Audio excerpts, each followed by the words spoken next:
اعوذ باللہ من الشیطان الرجیم بسم اللہ الرحمن الرحیم ان الذین کفروا بآیاتنا سوف نصلیہم نارا کلما نضجت جلودہم بدلناہم جلودا غیرہا لیذوقوا العذاب ان اللہ کان عزیزا حکیما والذین آمنوا وعملوا الصالحات سندخلهم جنات تجری من تحتها الانہار خالدین فیہا ابدا لہم فیہا ازواج مطہرۃ وندخلهم ظلا ظلیلا۔ بے شک جن لوگوں نے ہماری آیتوں کا انکار کیا ہم جلد انہیں آگ میں ڈالیں گے۔ جب ان کی کھالیں جل جائیں گی تو ہم ان کی جگہ دوسری کھالیں چڑھا دیں گے تاکہ وہ عذاب چکھیں۔ بلا شبہ اللہ بہت زبردست بڑی حکمت والا ہے۔ اور جو لوگ ایمان لائے اور انہوں نے نیک عمل کیے انہیں ہم جلد ایسے باغوں میں داخل کریں گے جن کے نیچے نہریں بہتی ہیں اور وہ ان میں ہمیشہ رہیں گے۔ وہاں ان کے لیے پاکیزہ بیویاں ہوں گی اور ہم انہیں گھنی چھاؤں میں داخل کریں گے۔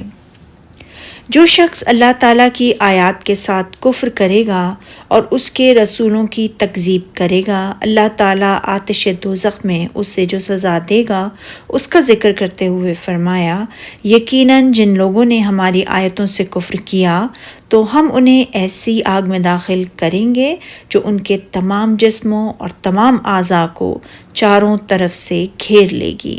پھر اس سزا اور عذاب کے ہمیشہ ہمیشہ جاری رہنے کی بابت خبر دیتے ہوئے فرمایا، جب ان کی کھالیں گل اور جل جائیں گی تو ہم وہ کھالیں بدل دیں گے تاکہ ہمیشہ عذاب کا مزہ چکھتے رہیں۔ ابن عمر کا قول ہے کہ جب ان کی کھالیں جل جائیں گی تو انہیں کاغذ کی طرح سفید کھالیں دی جائیں گی۔ اور حسن بصری کا قول ہے کہ ایک دن میں ان کی کھالیں 70,000 مرتبہ گل اور جل جائیں گی۔